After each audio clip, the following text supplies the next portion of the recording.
To him who in the love of nature holds communion with her visible forms, she speaks a various language.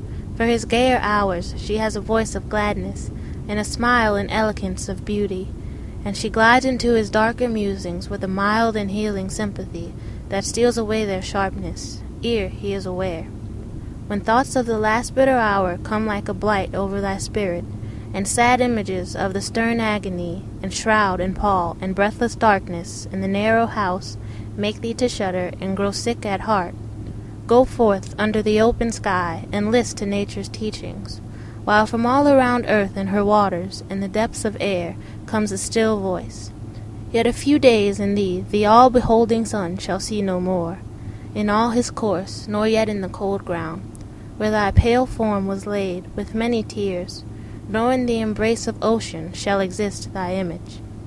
Earth that nourished thee shall claim thy growth to be resolved to earth again, and lost each human trace, surrendering up thine individual being, shalt go to mix forever with the elements, to be a brother to the insensible rock and to the sluggish clod, which the rude swain turns with his share and treads upon. The oak shall send his roots abroad and pierce thy mould. Yet not to thine eternal resting place shalt thou retire alone, nor couldst thou wish couch more magnificent.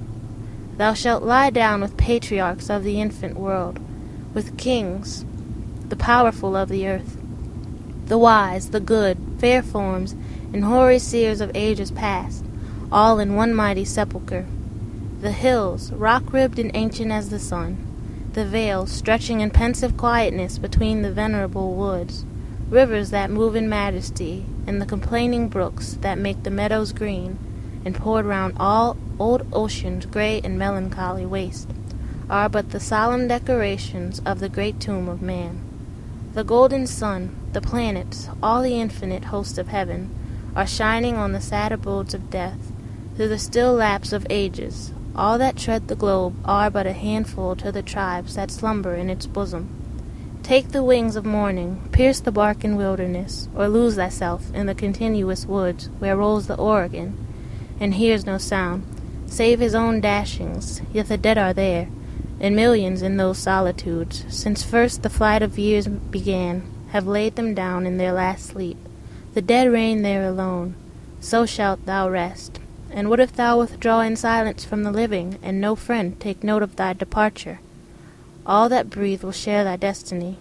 The gay will laugh when thou art gone, the solemn brood of care plod on, and each one, as before, will chase his favorite phantom. Yet all these shall leave their mirth and their employments, and shall come and make their bed with thee.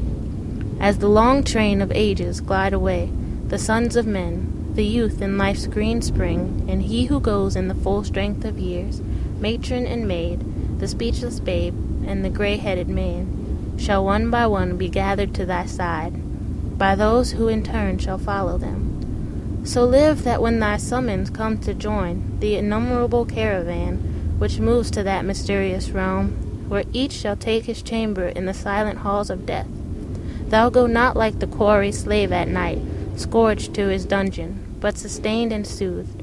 By an unfaltering trust approach thy grave, like one who wraps the drapery of his couch about him and lies down to pleasant dreams.